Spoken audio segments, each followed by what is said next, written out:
Fiona sacó de su bolsillo una pequeña fotografía de su hijo, cuidadosamente sellada en celofán. En la era digital, es imposible desaparecer para que no quede nada de ti.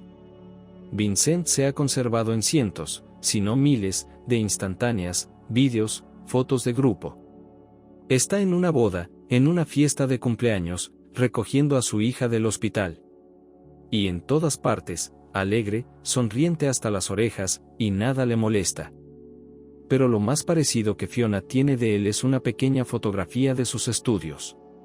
Vince no es solo un marinero, es un graduado, solía decir en esas ocasiones, y el orgullo le llenaba el alma. Entonces le dijeron a su hijo y a los demás aspirantes que trajeran exactamente 3 fotos, de 3 por 4 centímetros. ¿Por qué ese número? Porque 3, no lo recordaba. El atelier tomaba 4 fotos, que era lo normal. Su hijo había entregado 3 a la oficina del decano, y Vince había dejado una para que su madre la guardara por si la necesitaba. A ella le había gustado más esa cosita que todos los regalos que él le había hecho. Y el hijo se lo agradeció, le compró una picadora de carne, un molinillo de café, una almohada para el reuma y una pulsera de circonio. Le dio dinero. No un hijo, sino oro, dijo Fiona a sus amigas.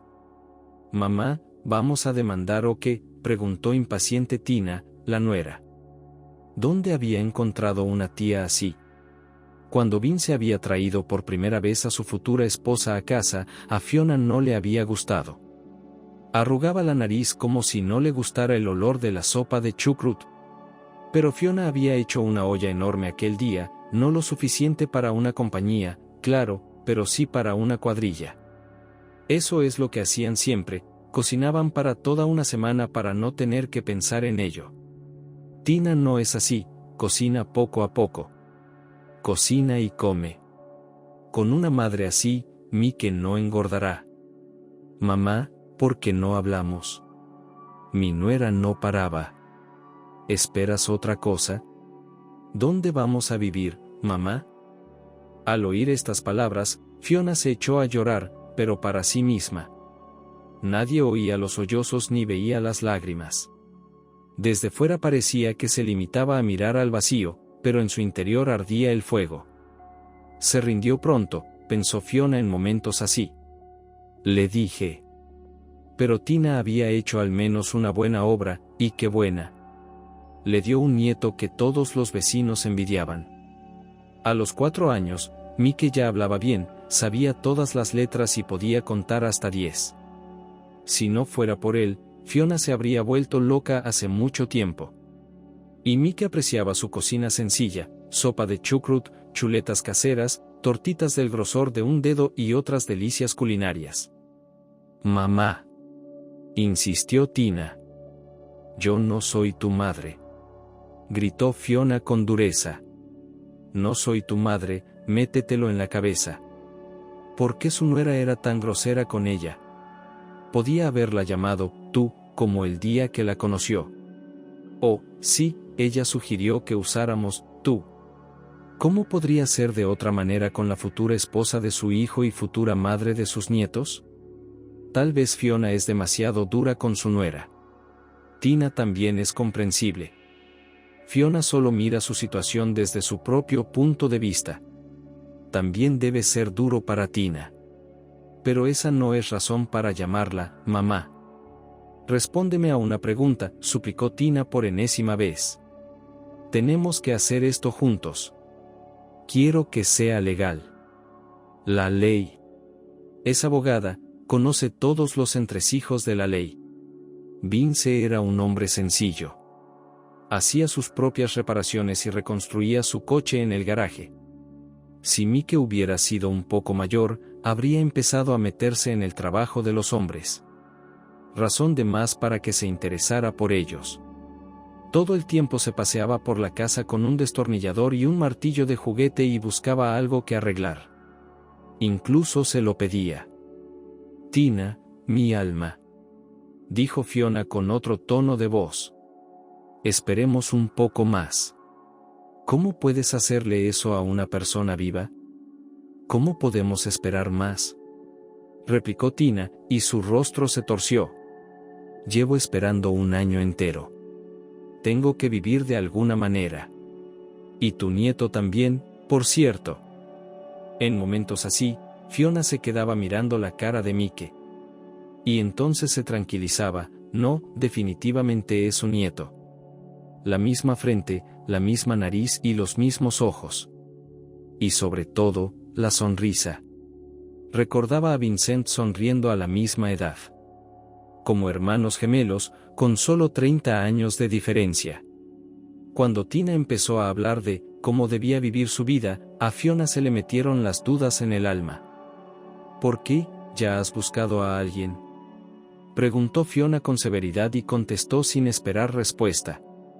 Si le has echado el ojo, no la traigas a casa. Mike Vinsalievich no debería ver esas cosas. Fue el turno de Tina de ofenderse. Ella, esposa de marinero, estaba acostumbrada a los largos viajes de negocios de su marido. El océano es así, aquí los errores no se miden en minutos, sino en semanas. Y un viajecito de un mes bien podía convertirse en una ausencia de 6 meses. Ella siempre había contado los días que faltaban para encontrarse y nunca había dado el menor motivo para dudar de su fidelidad. Pero ahora era otra cosa. ¿Y quién mejor que su mujer para entenderlo? Basta, estoy cansada, dijo Tina. Estoy cansada de estas peleas, de acusaciones. No necesito nada de ti personalmente. Me va bien. ¿Y lo de vigilar a Mike?, interrumpió Fiona. Gracias por eso.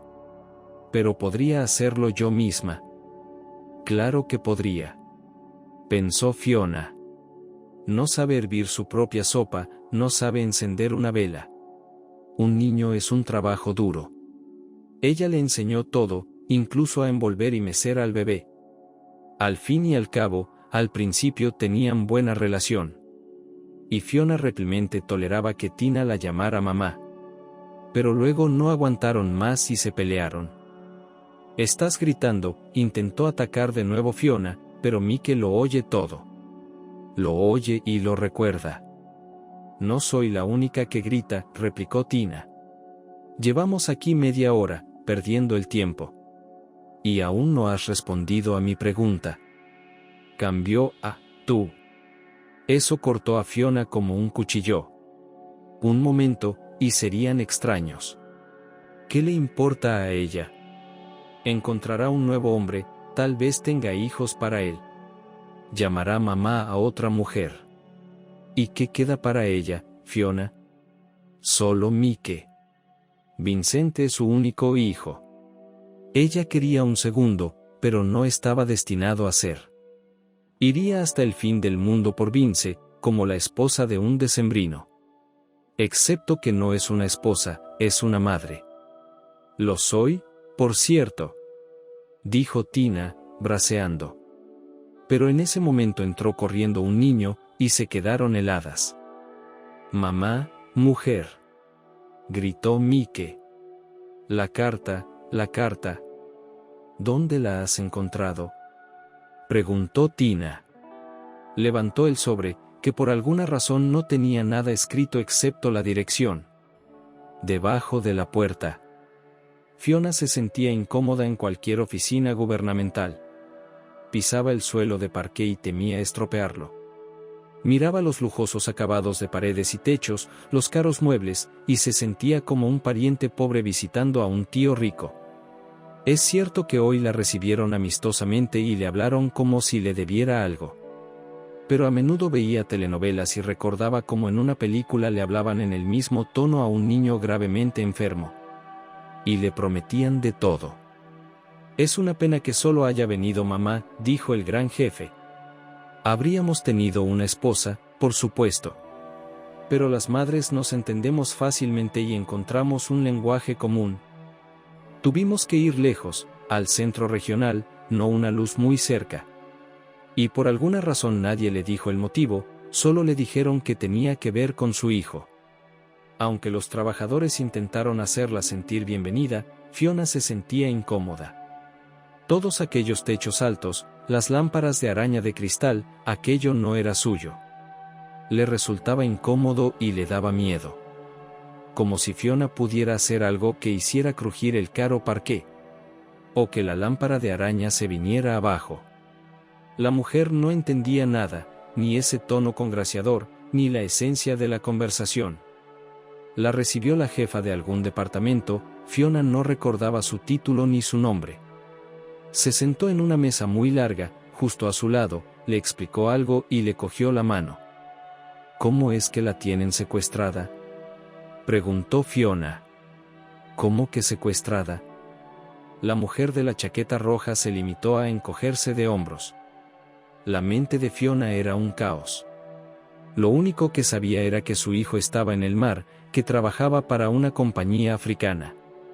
No es un crucero, no es un viaje fácil, sino un trabajo duro. Vincent es un experto, puede arreglar el motor de un enorme barco diésel en las condiciones más difíciles. ¿Cómo pudo ser tomado como rehén? El alcaide estaba literalmente tratando de endulzar la píldora. Le puso delante una taza de té, un plato de dulces y galletas. Pero las terribles noticias sobre su hijo la incapacitaron para comer. Una mujer de carácter fuerte nunca mostraba que estaba asustada o herida.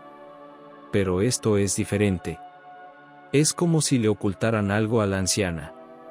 ¿Qué se supone que debemos hacer?, preguntó Fiona. Lo único que podemos hacer es tener paciencia, dijo la mujer. Todo un equipo de especialistas está trabajando en el rescate de tu hijo. Si alguien puede ayudarle, son ellos.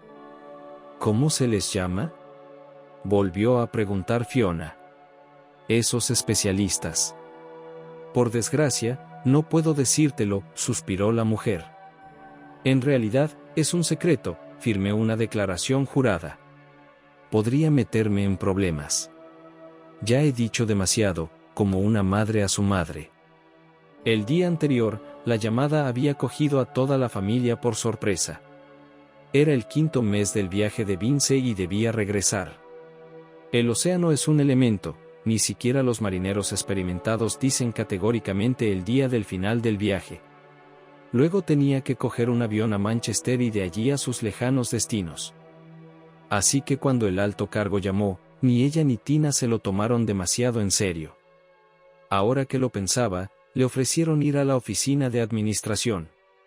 Su nuera fue a recoger a su hijo a la guardería, y ella, Fiona, acudió a la reunión con el funcionario. Sin embargo, tras las palabras de la mujer de la bonita chaqueta, hubo más preguntas que respuestas. Hacía un mes que no recibía ni una llamada ni un mensaje de Vincent. En principio, no era algo sin precedentes. El mar era un elemento, los barcos se averiaban, se perdían y luego tardaban mucho tiempo en encontrarlos en aguas abiertas. Pero Vince llevaba 10 años navegando. Siempre había vuelto de una pieza. Por eso estaban preocupados, pero no demasiado. ¿Qué quieren con ellos?, preguntó Fiona. Por fin había recuperado la capacidad de pensar. Dinero, suspiró la mujer de la chaqueta roja. Todos los terroristas quieren dinero. Así que recaudémoslo, sugirió Fiona. Hagamos un llamamiento a todo el mundo. No podemos, dijo la mujer. ¿Por qué te hemos llamado? Para que no se te ocurra transferir dinero, y mucho menos cobrarlo. Para que se sienten tranquilos y esperen a que se resuelva la situación. No sabemos a ciencia cierta que puede perjudicarles. Es una situación muy complicada, debes entenderlo. ¿Así que ni siquiera puedes escribir a Andrew?, preguntó Fiona. En absoluto, asintió la mujer. Nada de publicidad. ¿Por qué no?, se preguntó Fiona. Te lo repito, dijo la mujer en un tono que no admitía objeciones. Son especialistas. No puedes interferir con ellos. Pueden llamarte, escribirte, exigirte dinero. Pídeles una entrevista. No acepte. Es una situación muy grave. Cuando Fiona regresó a su ciudad natal, el tiempo era perfecto, había llegado la primavera. Aquí, junto al mar, las estaciones se suavizan. Y después de un poco de inclemencia, enseguida llega el calor, y con él, la esperanza. Pero Fiona no estaba contenta con el buen tiempo. No podía creer lo que estaba pasando. Resulta que su Vincent, un marinero de toda la vida, había sido tomado como rehén. ¿Dónde? ¿Por qué? ¿Quién lo había secuestrado? ¿Cuándo había ocurrido? Aparentemente no hacía más de un mes. Hablaban por Messenger, todo iba bien. ¿Qué le va a decir a su nuera? ¿Qué pasa con Mike? Esa noche, ella y Tina tuvieron su primera gran pelea. La mujer de Vincent exigía máxima publicidad, intentaba grabar los clips en su carro móvil y llamar a las cadenas de televisión. Y Fiona la convenció de que no lo hiciera. Su nieto observaba la pelea y lloraba amargamente. En algún momento, ambas estaban tan distraídas que no se fijaron en el niño. Te digo, Fiona, que tienes que gritar, tienes que tocar todas las campanas, dijo Tina. Si no, no sacarán a mi marido. Por el amor de Dios, replicó Fiona. Te he dicho que no te metas, que no hagas ninguna llamada, que no contestes a ninguna llamada. Se están llevando al padre de Mike, y tú tan tranquila. La nuera no paraba. Fue entonces cuando la actitud hacia la mujer de su hijo empezó a cambiar. 6 meses de espera los habían agotado a ambos. Y lo más importante, Tina empezó a insinuar que había que dejar el apartamento de Vincent. No debería vivir allí ahora que su hijo había desaparecido. Fiona también estaba implicada económicamente en la construcción y renovación, así que fingió no entender las insinuaciones. Ya se las arreglarán, dijo Fiona, para sí misma o para su nuera. ¿Sabes en qué lío se había metido Vince? Se las arreglarán. Pero Tina no dijo nada. Se había calmado un poco y miraba a su hijo con miedo y esperanza. Entonces, la carta. Tina la sostuvo en sus manos durante largo rato, dudando en abrirla. Ofrecía alguna esperanza, pero solo mientras permaneciera sellada. Si el sobre se abría, la magia desaparecería. Su suegra la miró sin intentar coger la carta, como si reconociera su derecho prioritario a la noticia. Pero Mike estaba impaciente, no había olvidado que tenía un padre, y cada día esperaba su regreso. Mamá, abre. Decía. ¿Es papá? ¿Hay un coche ahí dentro? El pequeño se parecía a su padre, adoraba las máquinas. Tina y su suegra le compraron coches que se podían desmontar y volver a montar con un destornillador de juguete. Al niño le encantaba girar tuercas y no paraba de imaginar cómo arreglaría un coche de verdad con su padre. Mike no había olvidado que su padre le traía muchos juguetes de cada viaje, los mejores, sin precedentes. Tina abrió el sobre. Por desgracia, no había ningún milagro. En lugar de una carta de su marido, en lugar de una pequeña noticia sobre él, una demanda del banco. Habían comprado el apartamento con una hipoteca, y Vince se encargaba de los pagos. Él mismo ingresaba dinero en la cuenta, normalmente con una reserva. Pero hace muchos meses, el dinero se acabó. Ya ha recibido llamadas del banco amenazando con el desahucio. Por favor, cobre el principal, los intereses y los gastos legales, lee decepcionada. Embargarán el piso y lo sacarán a subasta pública. Tenemos que pagar, dijo la suegra. No querrá que nos echen a la calle, ¿verdad? Tina, por supuesto, no era abogada, pero comprendía bien la gravedad de la situación. Si no hay pagos, si el banco pierde dinero, seguro que querrá quedarse con el piso. Nada detendrá a esta institución financiera, ni una viuda llorosa con un marido vivo, ni un niño pequeño. Solo una postura equilibrada y razonada podría cambiar las cosas. Le prometieron hasta el último minuto que no les desahuciarían en ningún sitio y que el banco no acudiría a los tribunales. Esto se dijo tanto en el banco como en la administración. Por lo visto, cambiaron de opinión, o llegó un nuevo empleado y lo hizo todo a su manera. Tina empezó a sollozar. Las lágrimas le sacudían los hombros, La ahogaban y no podía parar. «Déjame leerlo», le pidió su suegra. Cogió los documentos, empezó a mirarlos e incluso reconoció letras y palabras familiares. Pero no entendía el significado de las frases. Lo único evidente para Fiona era que querían echarla a la calle. Casi sollozaba como una nuera, no tenía a dónde ir. Fiona se contuvo, metió la carta en el bolso y fue a la oficina de la administración. Esta vez los funcionarios no fueron tan amables. Había estado aquí 2 veces desde aquel día, pero nunca le habían ofrecido té y dulces. Y hoy la jefa del departamento no tenía ninguna prisa por recibirla. La hizo esperar 1 hora y luego salió al pasillo. Fiona se dio cuenta de que llevaba una chaqueta diferente, una mitad blanca, la otra negra. No era nada bonito, pero probablemente valía mucho. «No hay noticias», dijo la mujer. «Nada alentador. Tendremos que esperar». «Toma, echa un vistazo», dijo Fiona y le mostró la demanda a la mujer. Seguro que conocía la ley. Mientras leía, asintió con la cabeza, como si estuviera de acuerdo con el banco. Fiona la miró a la cara, menos de 40 años, todavía joven, y ya en un puesto así. Debía de estar ascendiendo a alguien, o ella misma debía de ser una especialista muy valiosa. «Bueno», dijo la funcionaria. «La situación es difícil, pero no crítica». «¿Trabaja ya con un abogado?» «Si no tengo dinero para un préstamo, ¿de dónde voy a sacar dinero para un abogado?», le preguntó Fiona. «No hay por qué desesperarse», dijo la mujer. «Espera aquí. Voy a hacer una copia y a pedir ayuda a nuestros abogados. Creo que hay alguna salida». «¿Qué me importan sus abogados?», pensó Fiona. «Tengo uno de esos sentado en casa. No sabe ni hervir sopa». La funcionaria desapareció tras su puerta y Fiona tuvo que esperar de nuevo. Ahora tenía que ir al banco. Ya eran las 5 de la tarde cuando entró en el local. Bonito como la oficina de administración, pero un poco más modesto. Aquí la recibieron mucho más rápido, y en 10 minutos ya estaba sentada delante de un especialista. Una joven con camisa blanca y gafas, muy guapa.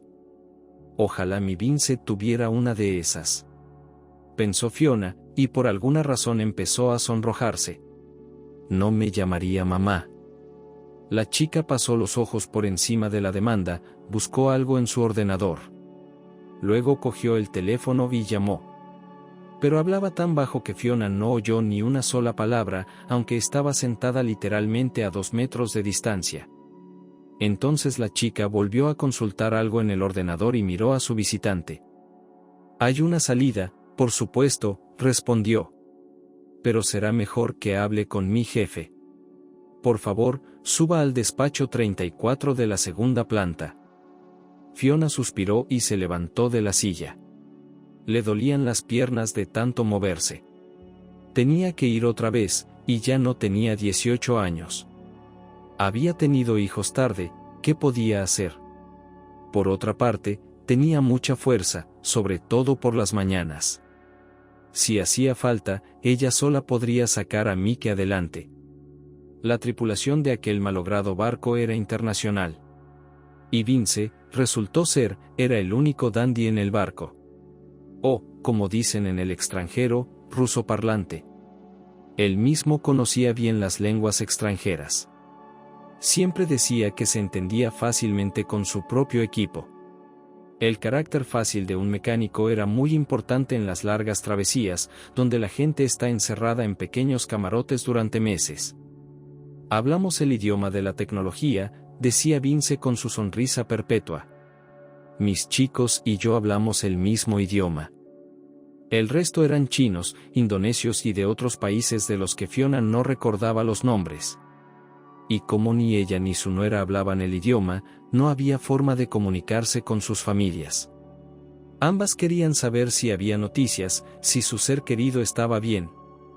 Junto con Tina, intentaron buscar en internet cualquier información sobre el secuestro, pero no encontraron nada. El teléfono de Vince también estaba en silencio, aunque sus mensajeros funcionaban. Juntos habían acudido a varios funcionarios, y habían escuchado de ellos al principio condolencias y simpatía, luego amenazas. Sobre todo cuando se dirigieron a la policía con una declaración sobre la persona desaparecida. Esa misma tarde, un hombre llamó al teléfono de Fiona, y a ella no le gustó la conversación. «Te lo dije en ruso», juró al teléfono un hombre que se identificó como comandante. «Los recuperaremos. Salvaremos a su hijo y a su marido. Nada de aficionados, nada de ir a la policía. Esperen nuevas instrucciones». Quizás si Fiona fuera más joven, si tuviera mucho trabajo y cosas que hacer, le resultaría más fácil. Pero tal como estaban las cosas, solo vivía para su hijo y su nieto, pasando cada guardia con él. La espera ansiosa le desgastaba literalmente el alma. Con todo esto podría aguantarse un tiempo, si no fuera por la perspectiva de estar en la calle. Desde niña le habían enseñado que una persona debe tener un hogar. En Occidente, se puede vivir toda la vida en un piso de alquiler o en una caravana. En África, bajo el abrasador sol tropical, puedes cavar una cueva o esconderte en una palmera. Aquí el espacio vital propio es un culto, y Fiona también practicaba esta religión. Una vez se puso en contacto con ellos un representante de una compañía naviera. Se disculpó mucho por su lenguaje, aunque su habla era excelente. Solo preguntó a qué cuenta había que transferir el dinero. Fiona estaba muy contenta. Tina le dio sus datos, confiada en que el banco lo solucionaría. Una vez le habían transferido una pequeña cantidad de dinero y luego se habían olvidado. Debieron de pensar que no había problemas. Fiona tenía un hijo y 2 hijas. Cuando Vince creció y se compró un apartamento, ella vendió el suyo inmediatamente. Dividió el dinero a partes iguales entre los niños y se mudó con su hijo. Puede que a Tina no le gustara, pero no lo demostró. El apartamento es grande, bonito, 3 habitaciones. Sin embargo, cuando nació Mike, la ayuda de su abuela fue muy útil. Ahora Fiona pensaba que había sido una tonta al vender su apartamento. Ella no era nadie aquí, solo una inquilina con un sello en el pasaporte. Sí, todavía tenía la casa de verano. Cuando Vince estaba en la playa, cuando la familia necesitaba estar sola, ella podía salir de la ciudad. Y cuando Mike crecía, podía llevárselo con ella. Pero ahora les piden que paguen o se vayan. ¿Qué va a hacer ella? Ella no puede vivir en la casa de campo. Aunque los inviernos aquí son cálidos, no tanto como para prescindir del agua caliente y el radiador. Y ella no tenía nada de eso en la dacha, no lo tenía, no lo ganaba, se lo gastaba todo en su Vince y sus hijas. Y aburrimiento allí, en las dachas, sin tiendas, sin parques infantiles. ¿Irme de viaje con mi hija? A Kate y Bibi les encantaría acogerla. Pero son jóvenes, sin maridos, sin hijos. ¿Y si ella les impide construir su propia felicidad, sus propias familias? No, ella pertenece aquí, de vuelta a casa. Tiene que esperar a Vincent y ayudar a su hijo y a su nieto. Para subir al segundo piso, la misma chica educada y seria la acompañó hasta la puerta y le abrió con su tarjeta. A Fiona no le entusiasmaba tanta tecnología. Si perdía la tarjeta, ¿cómo iba a entrar? Es como una fábrica o una fábrica en el segundo piso. Solo que aquí no hacen teléfonos móviles, ni cosen ropa, ni echan lechos en tarros para enrollarlos en conservas. La gente grande ganaba dinero. Probablemente las cosas iban bien, porque los suelos, las paredes y los techos se habían renovado muy bien. Fiona se miró los zapatos, estaba claro que se podía estropear el interior caminando con un calzado tan barato y sucio. Había paneles en las paredes, como si se hubiera utilizado caoba. El suelo tenía baldosas caras de enorme tamaño, como de mármol. Una de las puertas ya estaba abierta, y un hombre, nada parecido al jefe, estaba de pie cerca de ella. Apretado, fresco, con un traje pulcro. Saludó a la visitante con un gesto de la cabeza y le indicó que entrara.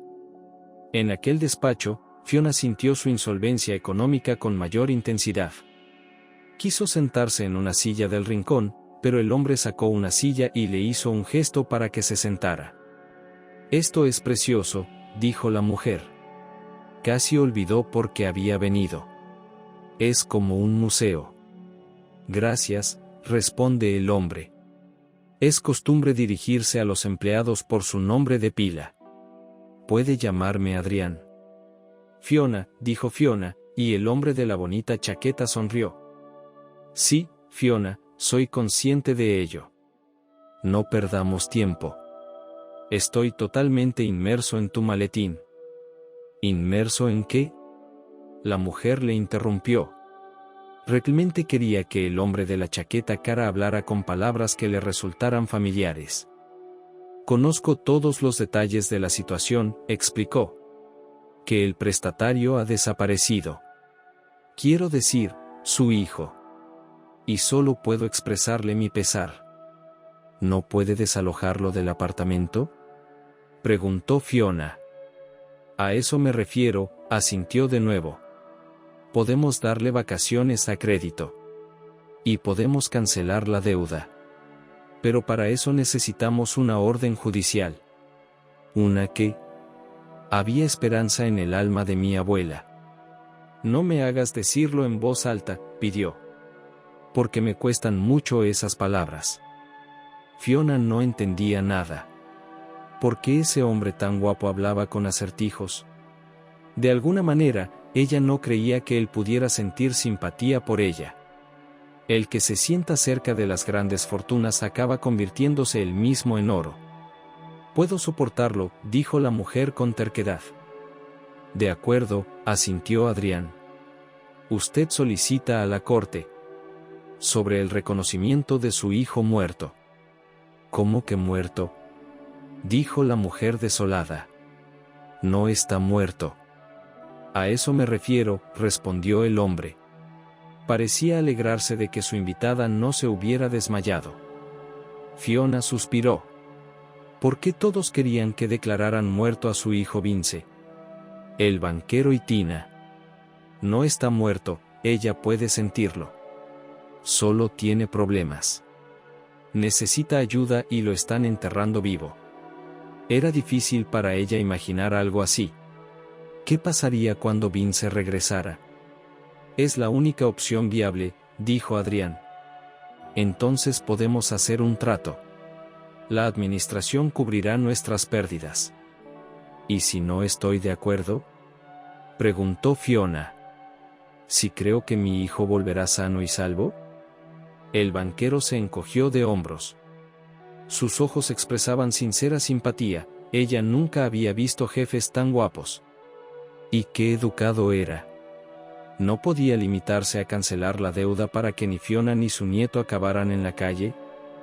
«Si no estás de acuerdo, entonces esta conversación nunca tuvo lugar», dijo tras un largo silencio. «Como comprenderás, mis jefes no me lo pondrán difícil. Si se enteran de que estoy dando consejos aquí. Por favor, piénsatelo y tengo que volver a mis obligaciones». La llamada de la administración del distrito cogió a Tina por sorpresa. Ella, una modesta abogada de una pequeña empresa, no entendió el mensaje ni su propósito. La habían invitado a la administración para entregarle un mensaje en persona. ¿Por qué iba a pasar 2 horas en un autobús de enlace? ¿Para escuchar algo que no se podía decir por teléfono? «Hola», dijo una voz de mujer, aparentemente carente de emoción. «Usted y Fiona tienen que comparecer mañana ante el jefe del Departamento de Relaciones Públicas para hablar de su marido». «¿Ha hecho algo malo?», preguntó Tina con ansiedad. «Probablemente no», respondió la voz. «Pero no puedo asegurarlo». «¿Qué pasa con él?». «No lo sabemos», suspiró la mujer, y en su voz se reflejó cierta emoción. «Por desgracia, no lo sabemos». «¿Está vivo?», preguntó Tina. «Según nuestra información, sí», contestó la voz y no permitió que continuara el interrogatorio. «Si viene a vernos mañana, podremos averiguar algo más. Entienda que estas cosas no se dicen por teléfono». Lo más frustrante fue que nunca le dijeron nada concreto, hay que ir a la recepción, y ya está. Por eso se mostró escéptica ante la propuesta de ir a la administración del distrito. ¿Por qué, si ya tenía bastante que hacer? Vincent estaba vivo, no había hecho nada malo. Así que todo estaba bien, volvería pronto a casa. Pero cuando su agitada suegra regresó después de la recepción, fue como si el mundo se hubiera vuelto del revés. Vince había sido tomado como rehén o capturado por saboteadores o piratas. Pidieron algún tipo de rescate, pero no de ellos. Se desconoce la cantidad, pero es enorme, la clase de dinero que no pueden reunir por su cuenta. La incertidumbre en la que se encontraba la joven era sencillamente ilimitada. Tina no pudo creer durante mucho tiempo que no se tratara de una broma malvada o de una travesura estúpida. En Internet y en la televisión solo hay bromas. Es como si la gente hubiera perdido la capacidad de hablar en serio. ¿Su Vince, el mecánico de vuelo, se convirtió en rehén? Sonaba tan fantástico como si le hubiera tocado $1 millón en la lotería. Teóricamente, tal vez, pero mejor que no sea verdad. ¡Qué cruz!, dijo Fiona. Me dijo la verdad. Me lo creo, mamá, me lo creo, replicó Tina. De hecho, tenía sus dudas. La conversación con su suegra le había hecho ver las cosas de otra manera. Aquel día Tina tenía sed de actividad. Quería gritar su angustia, tocar todas las campanas. Pero Fiona la convenció de que era mejor callarse. Había riesgos, ¿qué podía conseguir de Vincent? Si había que rescatarlo, sería dinero que ella no tenía. Pero a medida que pasaban los meses, y el segundo y el tercero, Tina empezó a darse cuenta de que se estaba acostumbrando a la ausencia de su marido. Al principio había una herida en su alma, luego un vacío que intentaba llenar con recuerdos. Cómo se habían conocido, cómo habían empezado a salir y cómo habían vivido juntos. Vince, 10 años mayor que ella, su primer y único amor. Y cómo la había cortejado. Se conocieron en San Nueva York. Tina había nacido y se había criado allí, y Vince estaba allí haciendo prácticas para conseguir un puesto más alto. Se acercó a ella por la calle y le habló, sonriendo. Puede que en su pequeña ciudad costera esa fuera la costumbre. Pero en Nueva York era algo raro. La invitó a tomar vino, no café, y su romance había comenzado. Esa misma noche, Vince la invitó a dar un paseo por el paseo marítimo. Le dio un lugar y una hora y le dijo que no llegara tarde. Y cuando ella se presentó a su cita con un hombre alto y sonriente, él le propuso que subieran a un barco. Resulta que Vince lo había alquilado, y lo conducía tan bien como un coche. Es un buen coche, le explicó su futuro marido. Muy fácil de conducir. La navegación es genial, mira esto. ¿Quieres probarlo? Vince dijo muchas palabras inteligentes sobre velocidad, desplazamiento, comparando el barco con la competencia. Tina no podía decir que le gustara su aspecto, pero estaba impresionada. Solo tardaron 2 semanas en enamorarse el uno del otro. Él tenía un lugar en su corazón, y lo que había ocurrido no podía considerarse un romance entre un joven de fuera de la ciudad y una princesa local. Cuando Vince se marchó a su ciudad natal, ella sabía que volverían a verse. Y así fue. Él había hecho largos viajes, había recorrido toda la tierra, pero siempre volvía. Se iba durante meses, pero cuando volvía, solo le pertenecía a ella. Y para pasar el mayor tiempo posible juntos, se trasladaron a su tierra natal, en una pequeña ciudad del sur junto al mar. Alquilaron un apartamento y se casaron. Ella encontró trabajo, incluso en su especialidad, nada polvorienta. Cierto es que no se sentía ofendida no solo por las funciones, sino también por el elevado salario. Con el dinero que Vince traía de sus viajes, vivieron felices para siempre. Luego, un par de años más tarde, nació Mike, y la familia quedó completa. Aunque Tina esperaba que su marido dejara sus viajes y encontrara un trabajo en tierra, nada de eso ocurrió. Vince vivía el mar, soñaba con él. Conocía los elementos como una ballena, podía mirar al cielo y saber cuándo iba a llover, cuánto duraría una tormenta. No había otro hombre como él en la tierra. Eres la única como tú en todo el mundo, le dijo. Tengo suerte de tenerte. Esperándome como el viento en la calma. Sabes que sin duda volveré. Gracias a Internet, incluso la separación más larga se hizo soportable. Podían comunicarse, si no todas las noches, si varias veces a la semana. Vince le contaba a Misha historias del otro lado del océano, le reñía si se negaba a comer. Y le enviaba fotos y vídeos que le dejaban sin aliento. Pero entonces Vincent desapareció, y nadie pudo arrojar luz sobre el misterio de su desaparición. Debe ser que si su marido hubiera estado destinado en un puerto ruso, podría haber ido a algún sitio, quejarse, exigir algo.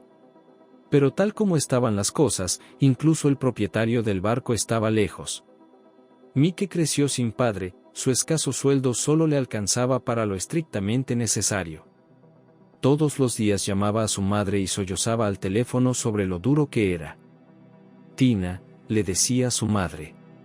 Déjalo todo y vuelve. Estarás aquí esperando a tu marinero, pero, ¿qué puedes hacer? En casa, las paredes ayudan. Mamá, mi casa está aquí. ¿Y nuestro apartamento? Preguntó Tina. Todo ese dinero que invertimos. Tina, no puedes traerte una casa a Nueva York, dijo mamá. Eres una mujer adulta y sabes lo que tienes que hacer. El apartamento era una verdadera lástima. Evidentemente, esta casa no se había construido para los lugareños, sino para los que querían tener una residencia cómoda junto al mar.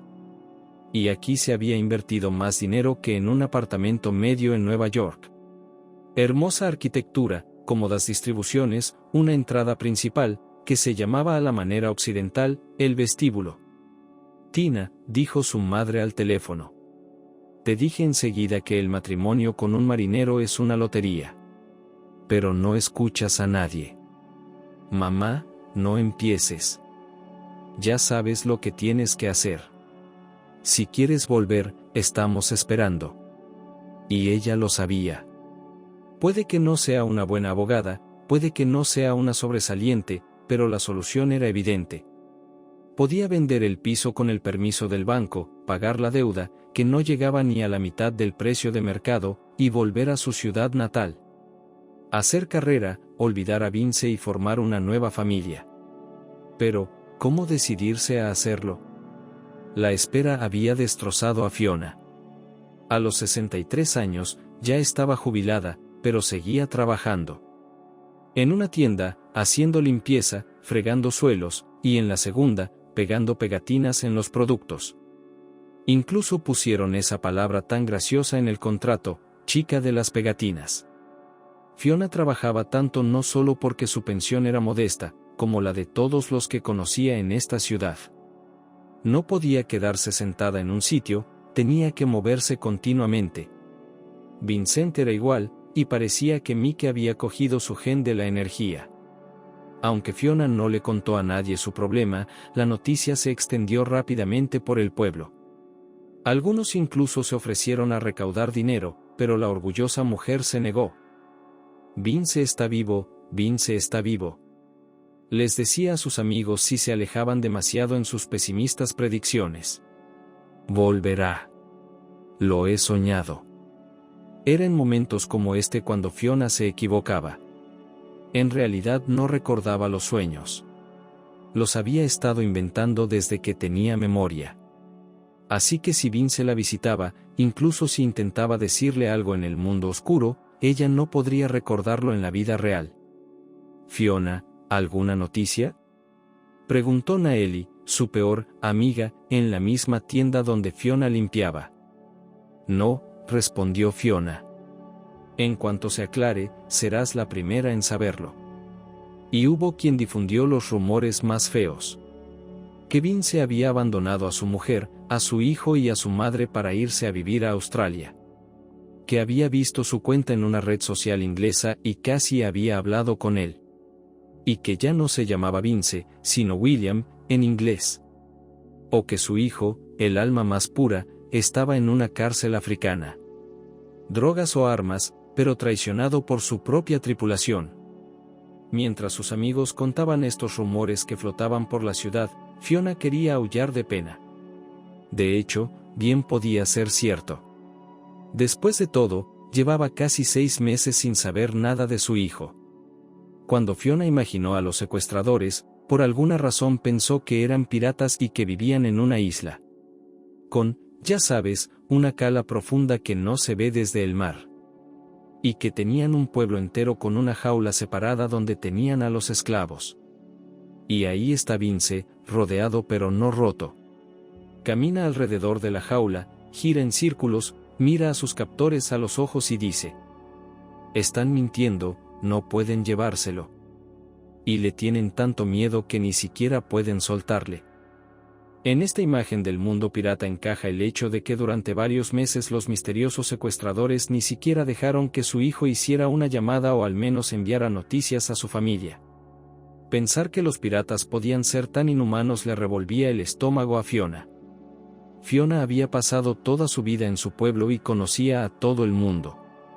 Por eso, cuando por la tarde se sentó en su segundo trabajo y pegó pegatinas en unas cajas de juguetes chinos, no se sorprendió demasiado de Semyonovna. Tampoco era joven, pero era más fresca que Fiona. Tenía 57 o 58 años. Semyonovna y ella no eran realmente amigas, solo se saludaban si se encontraban por la calle o en la tienda. «Fiona», dijo la cartero desde la puerta. «Uf. Baila». «¿Qué pasa?», se preguntó Fiona. «Una carta. Una carta de verdad». «¿De dónde?». Fiona se levantó de la silla de un salto, y el brusco movimiento hizo que le doliera la parte baja de la espalda. «Ya sé de dónde, de África», respondió Sandra. «¿La has traído tú?», preguntó Fiona y sintió que las lágrimas le corrían por las mejillas contra su voluntad. Era la espera, el anhelo. «¿Lo has traído tú, verdad?». «No, claro que no», dijo la cartero. «¿Qué hace?». «Es correo certificado. Debería entregarse en la oficina de correos, si muestras tu pasaporte». La cuestión es la siguiente: la carta llegó a una dirección. El destinatario no figura allí. ¿Y qué? ¿Qué?, preguntó Fiona. Significa que la carta la puede recibir cualquier persona mayor de edad que viva en esa dirección. Siempre que estén empadronados. Tienes un registro, ¿verdad, amiga? Fiona quería decir que el alma de Sandra era de manual. Pero decidió no estropear las relaciones con el mensajero, que bien podría traer buenas noticias.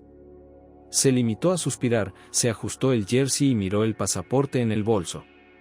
Allí estaba, en el compartimento secreto, junto con un billete de $5,000. Como cualquier abuela, Fiona siempre llevaba el pasaporte en el bolso, por una razón que solo conocían los ancianos. «Vale, vámonos», dijo Fiona. «Terminaré las pegatinas después». «No pasa nada, nadie va a morir». «No nos vayamos, correremos», la corrigió Sandra. «La sucursal cierra dentro de media hora». Entonces se acabó, no más cartas, no más correo. Llegaremos a tiempo. En otra situación, a Fiona le habría hecho gracia el celo de la cartero por seguir las instrucciones. Pero ella misma quería salir corriendo, la espera era tan tediosa. Habría corrido si no fuera por su edad y su dolor crónico en las articulaciones. Había luz al final del túnel, y ella quería atrapar al menos un pequeño rayo de calor. El mar no era un elemento, sino la vida. Quizá su pasión desenfrenada por la navegación se debía a su total ausencia de mareos. Incluso en las peores tormentas, incluso en los balanceos más violentos, Vince mantenía la cabeza despejada y brillante. No se mareaba, no perdía la cabeza como docenas de marineros que había conocido por el camino. Incluso se regodeó cuando un tripulante, especialmente impresionable, empezó a llorar de miedo. La tormenta solo hacía que Vince se sintiera mejor, no que se asustara. Si tienes tanto miedo, ¿por qué te hiciste a la mar?, preguntó. Podrías haberte sentado en la playa y tirar la caña de pescar al agua. La vida en tierra era otra cosa. No se sentía cómodo aquí. Vince no entendía a mucha gente y se aburría en tierra. Menos mal que tenía suerte de tener una esposa. Ella sabía esperar, sabía apoyar e inspirar. Todo lo demás no funcionaba tan bien. Cuando estaba renovando, intentaron engañarle con los precios. Primero en el apartamento, luego en los materiales de construcción y los muebles. Y ni siquiera podía discutir con ellos. Menos mal que Tina no era así. Inmediatamente tomó la iniciativa y puso en su sitio a los que intentaban engañarle. Destruido por algunas normas, citas, amenazado con instancias, pero en el lugar correcto. Un abogado, ¿qué puedo decir? El siguiente vuelo, a primera vista, no fue diferente de los anteriores. Y, sin embargo, era especial, único. Igual que el mar nunca era igual. Vincent no esperaba que el barco fuera capturado por militantes negros. No vio la parte más intensa de la actuación, la captura. Mientras estaba sentado en la sala de máquinas, el rugido de los motores tapaba cualquier ruido exterior. Y entonces le siguió el suyo, un británico, Peter, al que Vince llamaba Pete. El mecánico se sorprendió de su colega, trabajaban por turnos, y hoy no era su día. Apágalo. Vamos, dijo en inglés. Nos han capturado. Vince pensó que no había entendido bien a su camarada. Apagó el motor con cuidado, comprobó los instrumentos y los indicadores. Todo va bien. Lo siento, ¿qué ha pasado? Nos han capturado, respondió el británico. Los terroristas que ustedes llaman piratas están a bordo, igual que hace 200 años. Se acercaron sigilosamente en sus lanchas neumáticas y corrieron hacia el puente.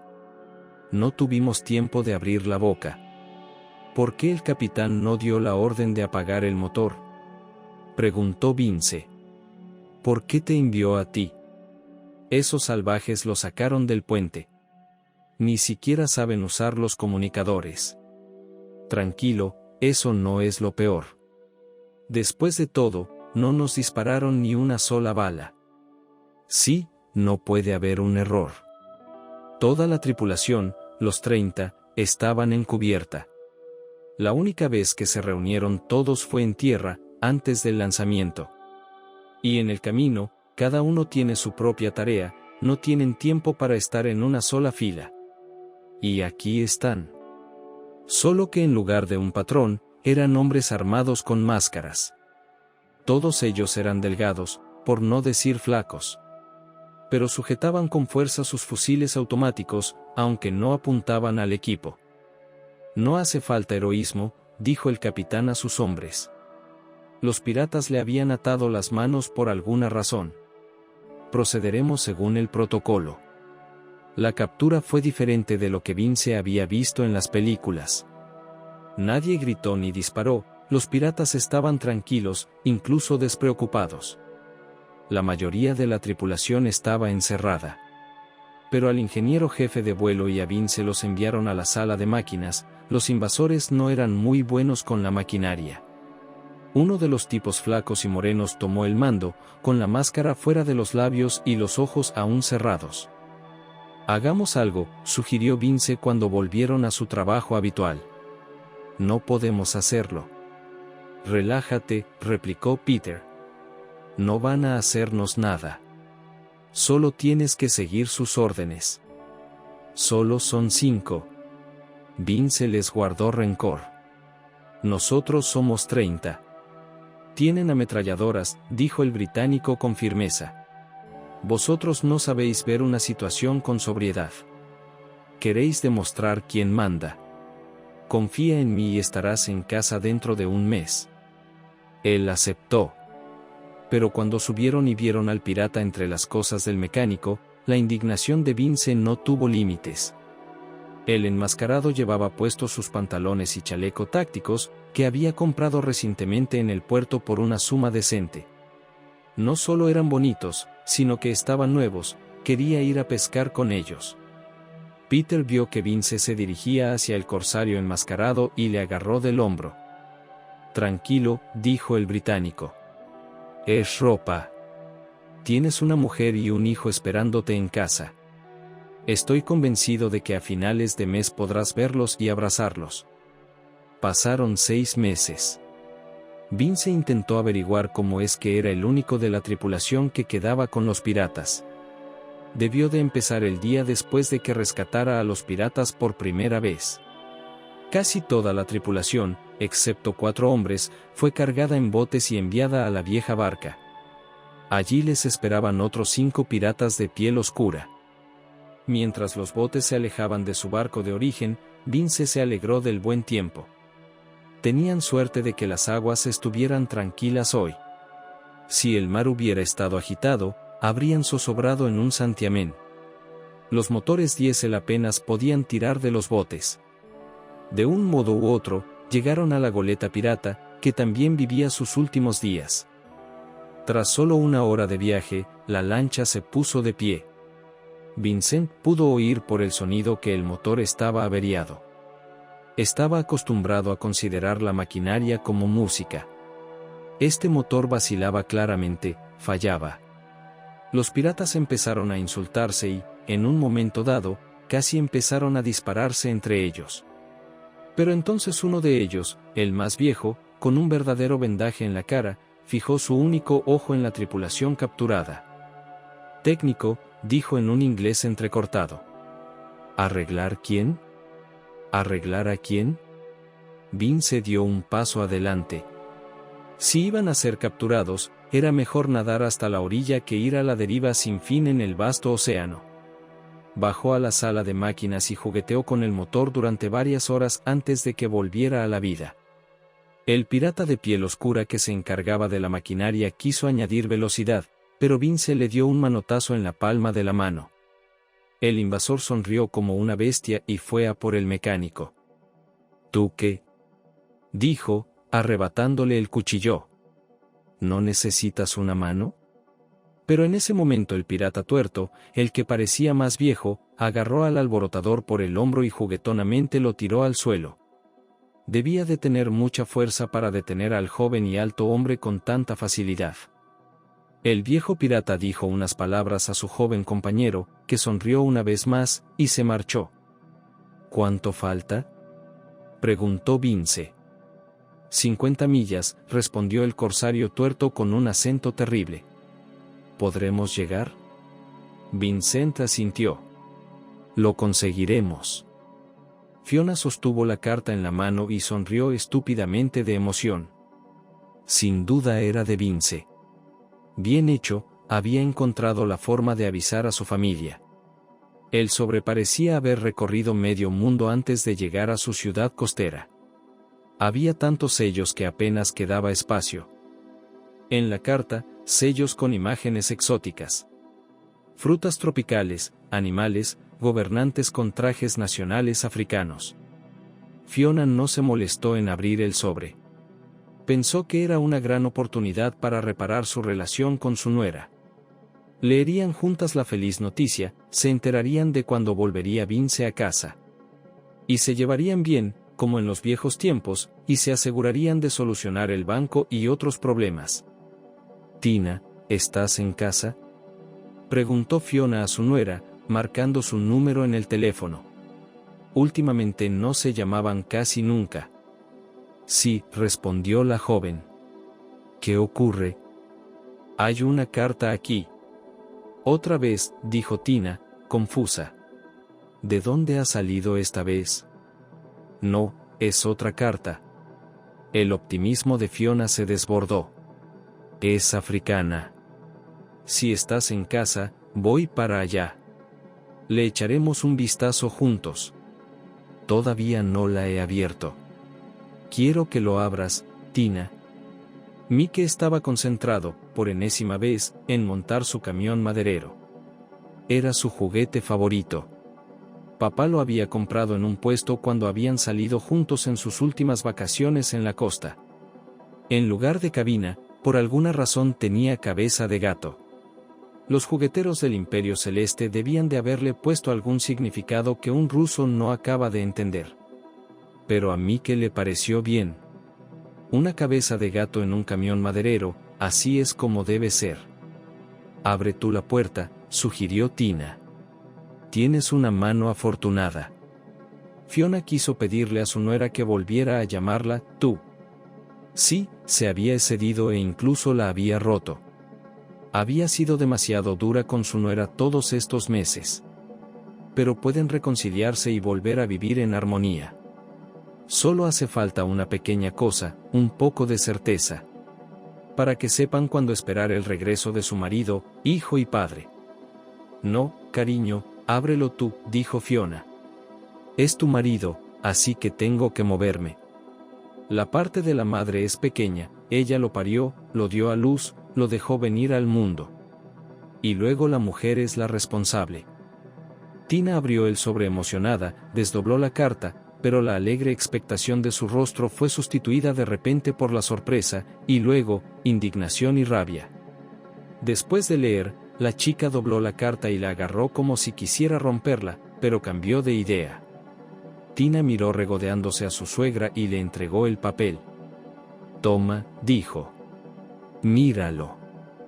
Fiona cogió el papel.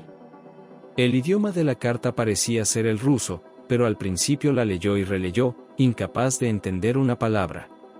O mejor dicho, le llegó el significado general, pero se negó a creerlo. Mike montó el coche y decidió ver qué hacían su madre y su abuela. El pequeño se acercó a Fiona, le cogió la mano y le preguntó. Va, son 100. Oh, Mike. Abuela, léelo. Pidió el pequeño. Fiona cedió y empezó a leer la carta en voz alta. Lamentamos informarle de que Vincent N., empleado de Transaf United, ha violado los términos de su contrato y lleva varios meses sin contacto. El buque de carga seca con tripulación junto con Vincent N. fue capturado el 10 de mayo de 2021. La compañía tomó medidas exhaustivas para buscar y recuperar a Vincent N., el mecánico de a bordo, el miembro restante de la tripulación. En el momento del secuestro, el buque bajo su mando viajaba con el transpándide apagado. Según la información recibida de la Policía Especial marroquí, Vincent N. no está cautivo y se ha aproximado su paradero. En vista de esta información, se ha rescindido el contrato. Para los pagos finales, por favor contacte con la oficina de la compañía en Marruecos en... Abuela, no lo entiendo. No lo entiendo, dijo Mike. Él, como todos los niños pequeños, podía repetir la misma frase docenas de veces. Ven aquí, pequeño, dijo Tina. Ven aquí. Les enseñaré a todos, gritó Fiona. Mañana iré a Andian. No, el presidente. Puedes llegar más alto, sonrió su nuera. Deberías pedir cita con el Todopoderoso. A tu edad. No toleraré blasfemias en mi casa. Dijo Fiona en voz alta, y Mike empezó a llorar de nuevo. Pero Tina no intensificó el conflicto, cogió a su hijo y se fue a la otra habitación. Fiona pensó que Clemente debería ir a la iglesia, y cuanto antes mejor. Sin su intercesión, este espectáculo definitivamente no se arreglaría. Su variopinto grupo se dividió inmediatamente, por nacionalidades. Peter y Vince acabaron en la misma habitación. Es difícil decir si su habitación era mejor o peor que las otras. En lugar de camas, había colchones tirados en el suelo desnudo.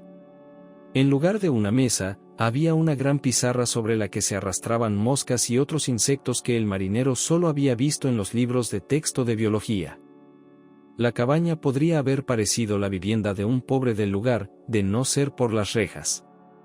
Había barrotes tanto en las ventanas como en las puertas. Vince miró con recelo los cables que corrían a lo largo de la pared. Si su pequeña prisión se incendiaba, difícilmente podrían escapar. No había baños, 2 veces al día entraban los lugareños con ametralladoras y los sacaban fuera. Ya te dije que no había necesidad de heroísmos, reflexiona Peter. Como ves, no nos van a matar. Las condiciones de vida son bastante tolerables. Solo tenemos que ser pacientes. Pronto tú y yo volveremos a nuestros países de origen y recordaremos esta historia con una sonrisa. Bien por ti, dijo Vince. No tienes mujer ni hijos. Podrás sonreír con tu sonrisa británica. Por cierto, tengo gente esperándome en casa. Relájate, William. Es una reclamación al seguro. Te pagarán mucho dinero y les contarás a tus hijos que te capturaron unos piratas. Es una historia de $1 millón. Vince pensó que sus compatriotas no se metían en líos así muy a menudo. Cuando volviera, le entrevistarían, o incluso harían una película. ¿Pero cuándo sería eso? Probablemente su foto ya esté en las noticias de todos los canales federales. ¿Cuánto dinero necesitan estos tipos de piel oscura para liberarlo? Tras 2 días de espera, les pusieron un televisor en la habitación, de lo contrario se habrían puesto a aullar de nostalgia. Pero todo el contenido está en un idioma desconocido, ni un solo canal en inglés.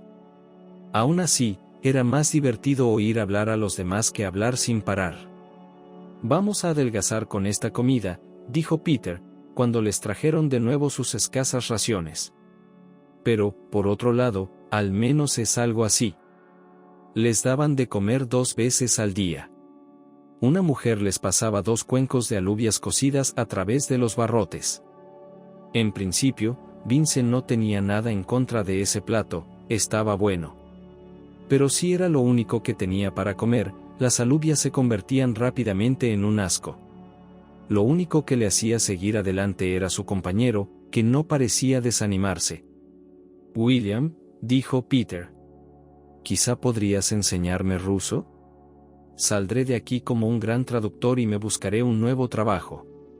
Sin el maldito mar. El mar. Después de su esposa y su hijo, era lo que más anhelaba Vincent. Estaba lo suficientemente cerca como para alcanzarlo. Por las mañanas respiraba el aire salado, y si el pueblo estaba tranquilo, podía oír el murmullo del agua. Deseaba saber dónde estaban. Y cuánto se habían alejado de la civilización. La tercera noche, cuando apagaron la tele y se acostaron, le despertaron 1 hora después. Levántate, vamos. Eres un trabajo. ¿Un contrato? Dijo el desconocido. Vincent, somnoliento, mandó al pirata al infierno, pero no entendía muy bien el inglés. O fingía hacerlo. El hombre de piel oscura que había venido tras él era más corpulento que sus compatriotas, y sus brazos tenían un buen relieve muscular. El desconocido sonreía, confirmando el estereotipo de que los africanos tenían los dientes más blancos de la tierra. Podría utilizarlos en lugar de una linterna. Cuando los habían traído a la aldea, les habían vendado los ojos mientras aún estaban en la goleta. Ahora, por la noche, a uno de los secuestradores o no le importaba la intimidad o esperaba que la oscuridad mantuviera la aldea oculta. Pero aún se podía ver algo en la oscuridad.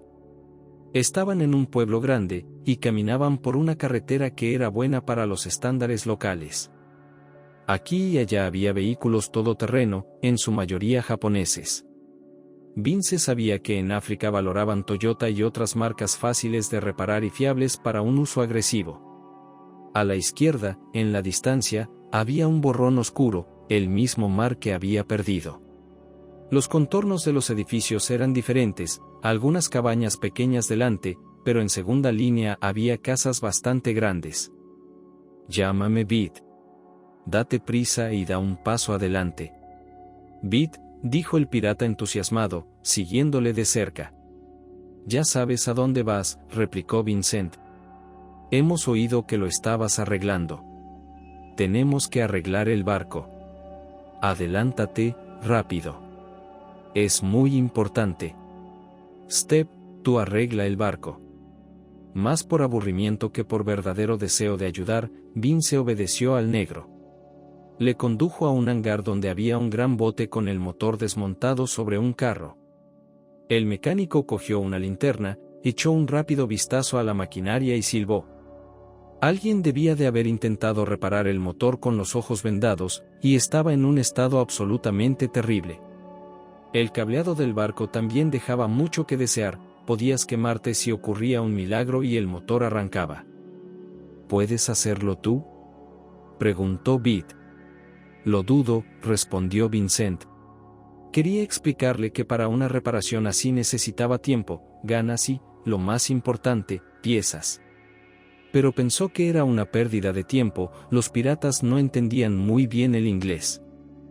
Puedes hacerlo, asintió Beat. Por allí, Tules. Ahí es donde están los engranajes. Tu hermano estará contigo toda la noche. Él te ayudará.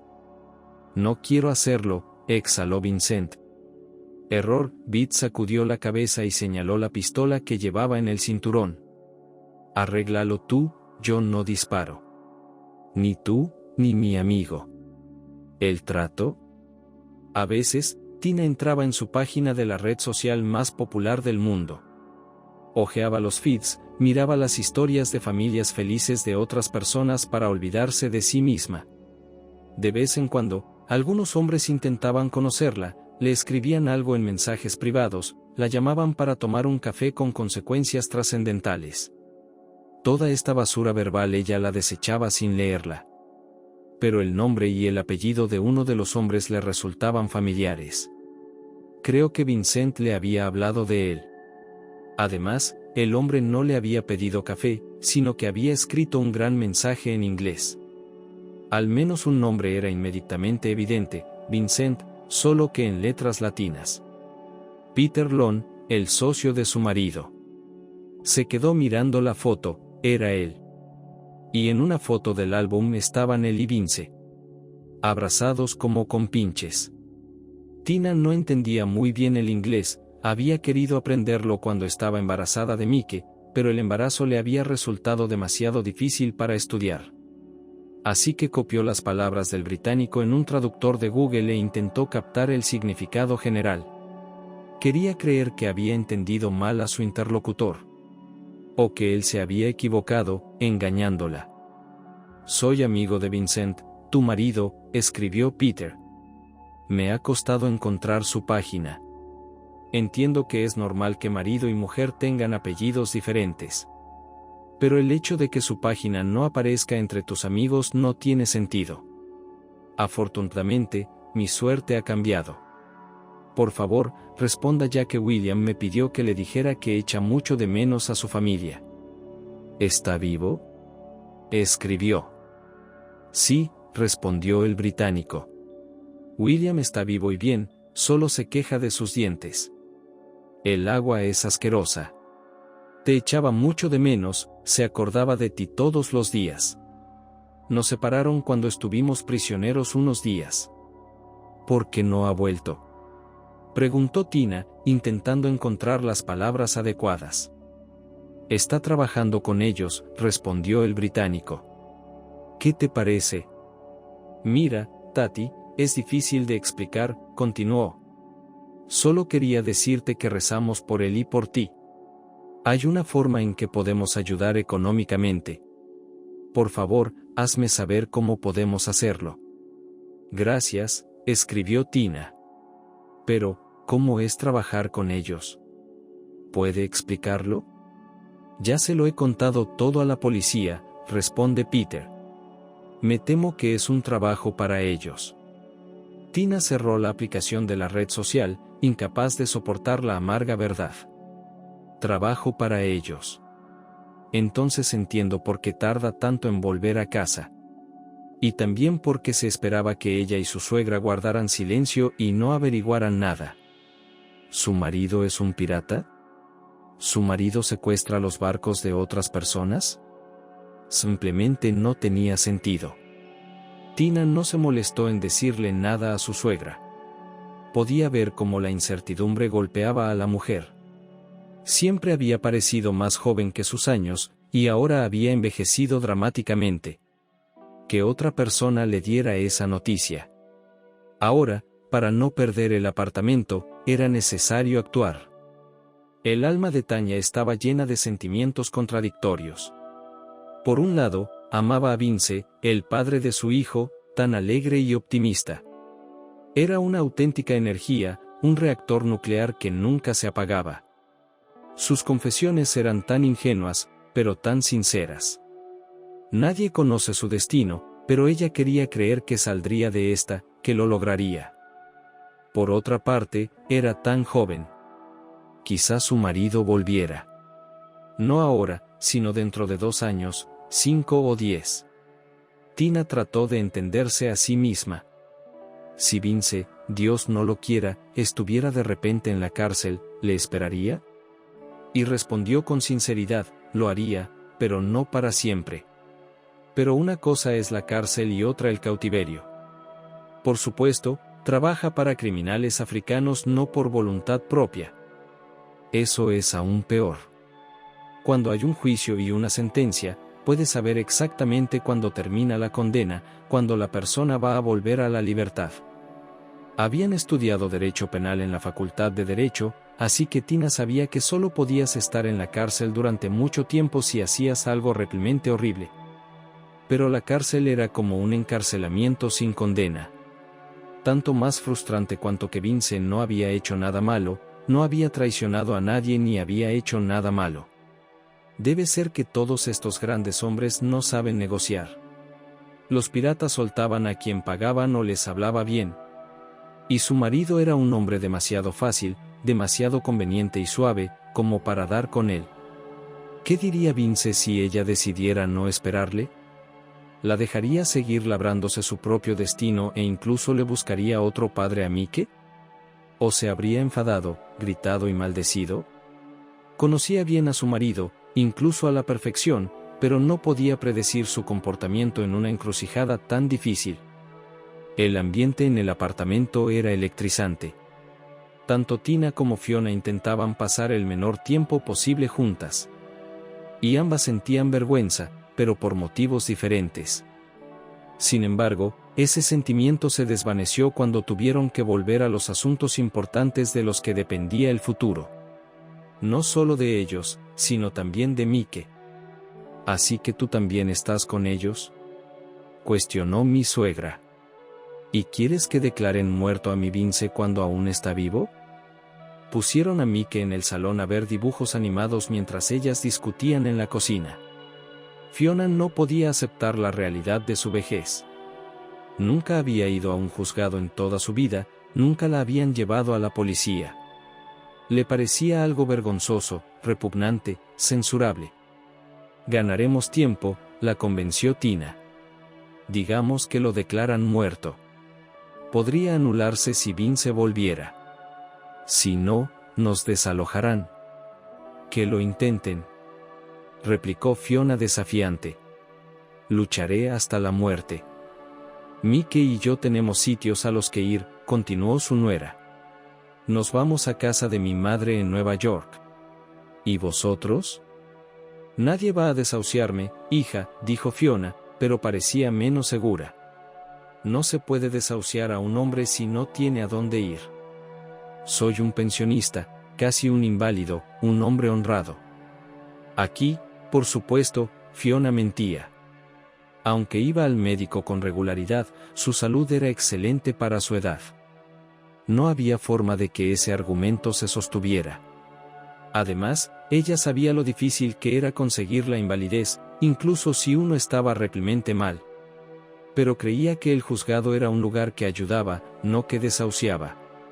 Sobre todo si no tenía otro sitio donde vivir. Esa no es una opción, dice Tina. Soy abogada. Nuestro apartamento está hipotecado. Así que ni siquiera Mike se salvará. La ley es la ley. No puede ser. Bueno, Fiona, ¿por qué discutes? La joven agitó las manos. ¿Te diría esto si no lo supiera seguro? ¿Me echarán?, dijo Fiona con incredulidad. Te echarán antes de que te des cuenta, continuó la nuera. No voy a luchar a muerte por este piso. Lo siento por ella, claro, pero la salud es más cara. Tina ya había decidido por sí misma que no se humillaría ni discutiría con los alguaciles. Si la desahucian de repente, recogerá sus cosas y se irá. Además, su madre está esperando. Pero valía la pena luchar contra el sistema, sobre todo porque veía una forma de ganar. Y no quería volver a Nueva York. Hace frío y llueve todo el tiempo. Le gustaba vivir junto al mar. Se había acostumbrado con los años y no podía imaginarse en otro sitio. Por un lado, todo el mundo en esta ciudad conoce su tragedia personal. Que su marido desapareció o se hizo pirata. Fuera, en la gran ciudad, podría perderse. Aquí, todo el mundo se conoce, no hay secretos. Se va y ya está. Y esta alegre anciana, si quiere luchar hasta la muerte, puede hacerlo. Al menos no fue a Andian, resulta que ya no emite. No estoy de acuerdo, dijo Fiona. No me apunto a nada. Vince está vivo, puedo sentirlo. Y volverá. Tina suspiró. Ya había preparado una declaración pidiendo que declararan muerto a su marido. Mientras sus dedos corrían por el teclado, las lágrimas rodaban por sus mejillas. Pero no le quedaba otro remedio, así, al menos, podría ganar tiempo. Conseguir al menos algún pago por el niño, por la pérdida del sostén de la familia. Si no vas a irte, al menos limpia más a menudo, dijo Tina. Yo cocino y limpio.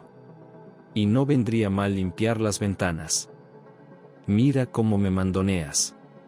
Tú no eres la jefa, dijo Fiona enfadada. Este es el apartamento de mi hijo. ¿Y si está? Tina suspiró, las palabras eran difíciles de decir. ¿Y si ya no está vivo? Ya te gustaría, dijo Fiona. No puedes esperar a que muera. Pero aunque ya no esté, una parte me pertenece, conozco bien mis derechos. Te equivocas, dijo Tina. Vincent escribió un testamento. ¿Un testamento? Los ojos de Fiona se abrieron de par en par. Sí, asintió su nuera. No quería decírtelo. No quería que pensaras que estaba intentando conseguir este apartamento a propósito. Quiso decir más palabras duras, pero Fiona se hundió de repente en su habitación. Fiona sabía que en sus telenovelas favoritas en esos momentos los héroes solían desmayarse y una ambulancia corría hacia ellos. Ella, en cambio, se sentía bien, a pesar de sus preocupaciones. Solo le dolía el alma, pero la medicina moderna no sabe cómo tratar eso. William, ¿dónde has estado?, preguntó Peter. Estaba preocupado. Vince sonrió. Tan preocupado, de hecho, que había estado durmiendo como una marmota cuando el pirata lo había sacado por la noche. Por la mañana, el mecánico había conseguido reanimar el motor, a un gran coste. Pero, por supuesto, no duraría mucho. Me da igual. Que estos piratas se hagan a la mar y se entretengan. Es la segunda vez que me secuestran, explicó Vincent. Estuve despierto toda la noche resucitando un barco medio muerto. Magia negra. Peter se rió. Le alegraba que el dandy siguiera siendo optimista, pasara lo que pasara. Pero el hecho de que su colega hubiera accedido a ayudar a los piratas era alarmante. A menos que William fuera un hombre adulto y supiera qué hacer por sí mismo. Nuestros amigos chinos andan sueltos, dijo Peter. La mujer que nos trae la basofia llamada comida me lo ha explicado en un lenguaje de signos inglés entrecortado. Bien por ellos, dijo Vince. Ahora, si no te importa, me voy a la cama. Claro, asintió Peter. Bajaré el volumen de la tele. Es broma, la bajaré del todo, tío. Esa fue la última vez que Vincent vio a su colega británico. Después de comer, dos tipos negros y delgados con sonrisas que podían competir con las luces vinieron a recogerle.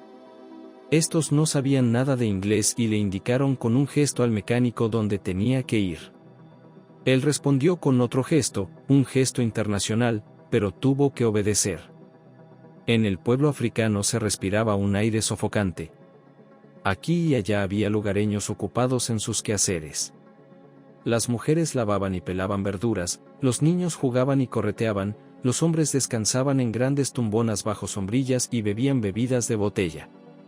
Las cabañas de barro estaban rodeadas de altas casas de ladrillo. Sin vallas, todas las puertas abiertas. Las palmeras las dominaban. Vincent y sus acompañantes llegaron a las afueras del pueblo. Allí, lejos de las demás casas, se alzaba una villa que parecía un castillo medieval. Había una valla a su alrededor, y unos cuantos tipos con ametralladoras. Todos con el ceño fruncido. Entramos. Después del calor que hacía fuera, el aire acondicionado parecía una bendición. Seamos claros, dijo un hombre moreno en un inglés sencillo, sentado en un alto sillón de cuero como en un trono. No pagarán por ti. ¿Qué quiere decir? Se preguntó Vincent. ¿Quién es usted? No entiendo nada. No hace falta que lo entiendas, respondió el rey local. No tengo tiempo de explicártelo. Nadie te necesita y no te pagan. Pero los chicos dicen que ya nos has ayudado 2 veces.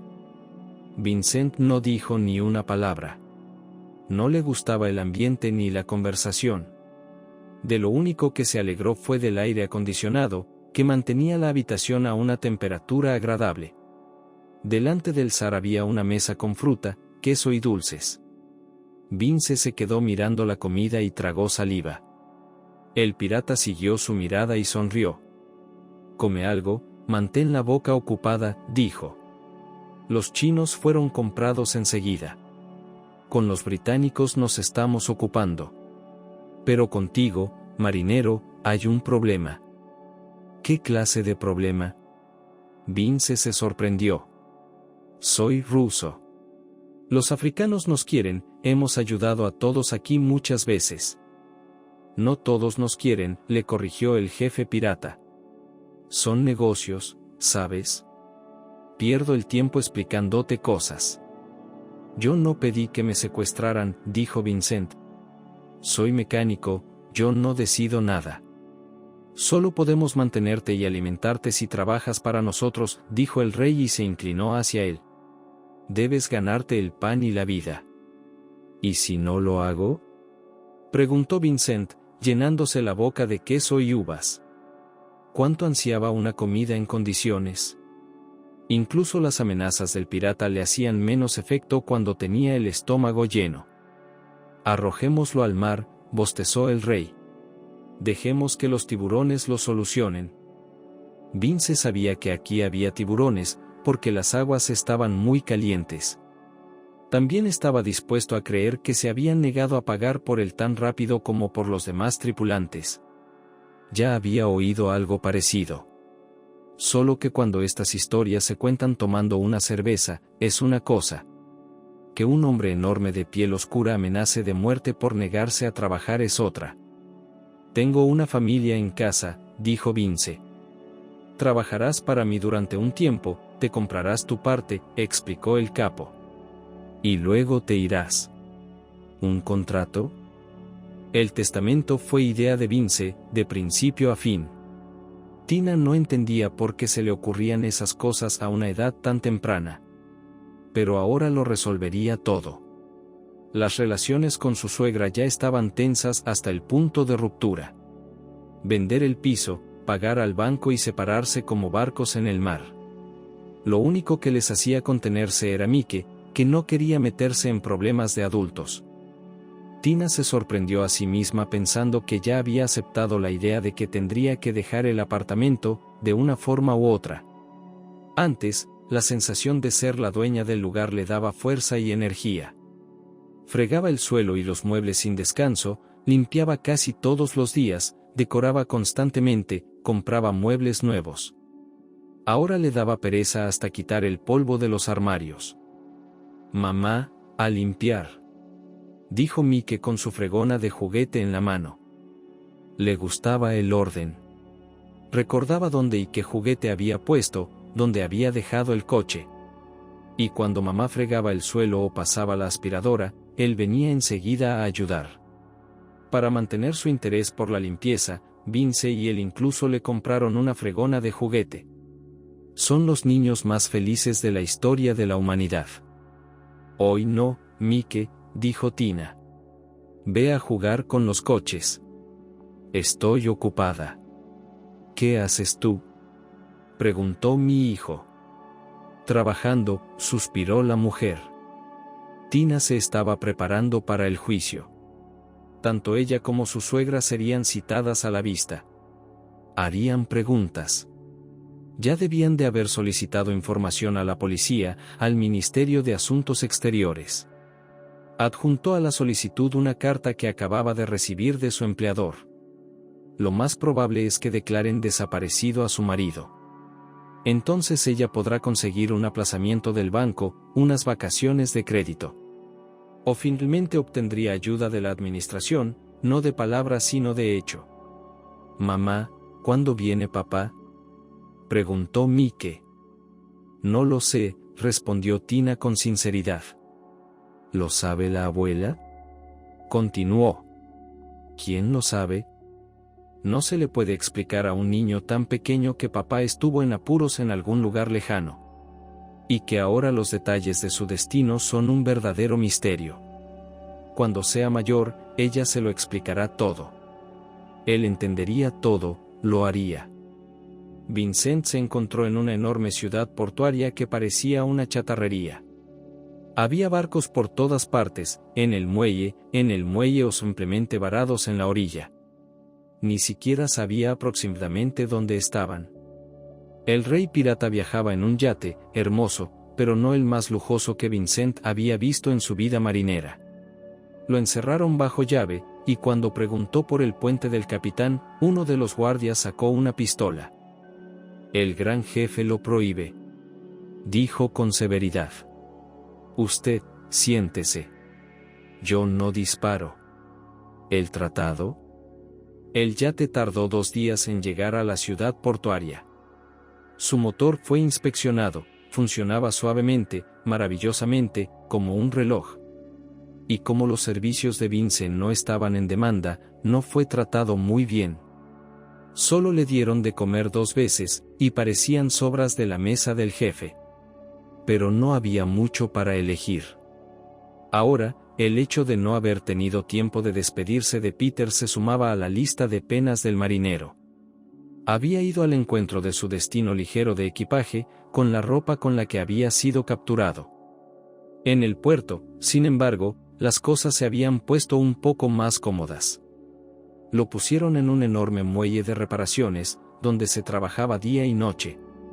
Le dieron monos, ropa interior y chanclas. En lugar de un camarote, un contenedor con 2 literas. Estaba muy cerca de la zona de reparaciones, no se podía ir a ninguna parte. Los 3 primeros días no fueron diferentes de su trabajo habitual. Le acompañaban otros 2 esclavos, uno se encargaba de instalar la electrónica y el otro realizaba el duro trabajo físico de manejar una grúa de pórtico. El capataz, así se hacía llamar, era obviamente un hombre libre. La mayor parte del tiempo estaba sentado en una habitación del entresuelo, encerrado. Y observaba a su equipo a través del cristal. Solo se le permitía hablar con él por negocios, para hacer un pedido de piezas o herramientas. Había que llamar al timbre y esperar la indulgencia del maestro. A Vince le habría encantado hablar con los otros 2 mecánicos que trabajaban en el muelle. Pero o no entendían su inglés ni su ruso, o fingían no entenderlos. Al menos una vez a la semana, Big Boss acudía a ellos para criticar a los reparadores. Les hablaba en otro idioma, ni una sola palabra familiar. Y luego se dirigía a Beisia. Amigo, gritaba Big Boss en inglés. No te voy a dar de comer para que descanses aquí. El trabajo tiene que estar hecho por la mañana, ¿entiendes? Vincent suspiró. Tenía que arreglar maquinaria todo el tiempo que no tenía para dormir.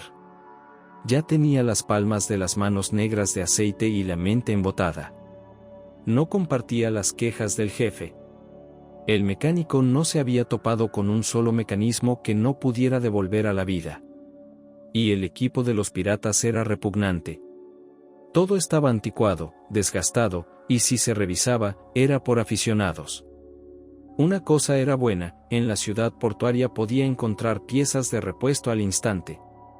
Por la mañana, el capitán cogía un trozo de papel donde Vince había escrito los nombres de las piezas que necesitaba con la mano sucia. A la hora de comer, o como muy tarde por la noche, ya tenía las piezas. El muelle de reparaciones también era un almacén de piezas improvisado. Alguien había desmontado cientos de máquinas y colocado las piezas en las estanterías, pero estaban tan desordenadas que resultaba difícil encontrar el artículo adecuado. Y como Vince no veía ninguna luz blanca y los días eran parecidos, perdió la noción del tiempo. ¿Cuánto tiempo llevaba aquí prisionero? Le parecieron 3 o 4 meses. Pero en realidad, podrían haber sido años. Había pedido muchas veces llamar, decir una palabra a Tina o a su madre, pero los piratas se habían negado. ¿Por qué quieres irte?, preguntó Big Boss con auténtico desconcierto. ¿Te sientes mal aquí, con nosotros? Mi mujer y mi hijo me esperan en casa, respondió Vince. Trabaja un poco más, le instó el pirata. Cuando seas un hombre libre, te buscaremos una nueva esposa. Ella te dará no uno, sino una docena de hijos. Vincent se enteró de que el negocio de los piratas no se centraba en secuestrar barcos. Al contrario, su nuevo jefe le había convencido de que se alejarían de esa línea de negocio. El marinero pensó que el zar simplemente no tenía con quien discutir sus ambiciosos planes. No confiaba en sus socios y tenía miedo de otros cautivos. Siempre llamaba a Vince su amigo, lo que no le impedía tener reuniones periódicas. El contrabando es nuestro futuro, dijo. Pero necesitamos naves fiables. Y tú, Dandy, eres demasiado lento reparándolas. Demasiado lento. Estoy cansado de verlos trabajar todo el día. Así que déjame ir, dijo Vince. No. No has hecho ni una décima parte de lo que debes, regañó Big Boss. Pero si lo haces bien, no solo serás un hombre libre, sino rico. Vincent suspiró y se puso a trabajar. Aquí, en la ciudad portuaria africana, estaba completamente privado de sus derechos. Y el mar ya no le parecía tan deseable como antes. Lo tenía cerca, estaba literalmente de pie sobre él. Todo lo que quería era volver a casa con su familia. Y no separarse nunca más de ella. Tina escribió a Peter, que le prometió ayuda, pero su respuesta fue decepcionante. Si ella pudiera pagar al banco. La enorme suma para ella debía ser poco dinero para un británico.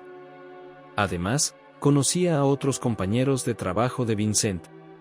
Lo devolveremos todo, escribió Tina. Estoy seguro de que lo haremos, respondió Peter. Pero tendremos que pensarlo. Llevaría tiempo reunir el dinero. El tiempo se agotaba. En una semana, el juzgado, donde el banco pedirá que la echen del piso. Sí, ella puede apelar la decisión y pedir una suspensión de la ejecución. Pero nada de eso resolvería el problema. Pasarían unos meses, un año a lo sumo, hasta que desapareciera la ventaja. Y Tina sabía perfectamente que a quienes quisieran quedarse con el piso no les importan ni los niños ni las madres. Si se hubiera puesto en contacto de alguna manera, dijo. Si me hubiera avisado, no me habría atrevido a hacerlo. Habría esperado. No pongas excusas, replicó bruscamente mi suegra. Haz lo que quieras, Tina. No voy a ponerme de rodillas delante de ti. Solo quedaba un camino. Si el tribunal declaraba muerto a Vincent, se suspendería el procedimiento de desahucio. Y ella tendría tiempo para pagar su deuda de alguna manera. O podría hacer las maletas e irse a casa con su madre. La noche anterior a la audiencia, no se hablaron. Mike no entendía por qué las dos personas más cercanas a él no hablaban. Intentó encontrar algo que pudieran hacer juntos, pedirles que jugaran, pero fue en vano. No tenías por qué venir, dijo Tina cuando vio a su suegra delante del despacho del juez. Claro que no. Le espetó Fiona. No quiero que digas nada. No voy a dejar que nos desahucien. El caso de desahucio está en suspenso, suspiró Tina. Hoy van a oír mi demanda. Si estás aquí, haz lo que te digo. Pero la suegra levantó la nariz con orgullo y no dijo ni una palabra. La secretaria comprobó sus datos, verificó sus pasaportes y les dijo que pasaran a la sala. Tina se sintió segura, ya había estado antes en un tribunal. Pero era evidente que su suegra estaba incómoda. Le hacía preguntas a la secretaria, intentando averiguar algo. ¿Y el juez?, preguntó Fiona. ¿Estaba enfadada o no? La secretaria sonrió y respondió algo neutra.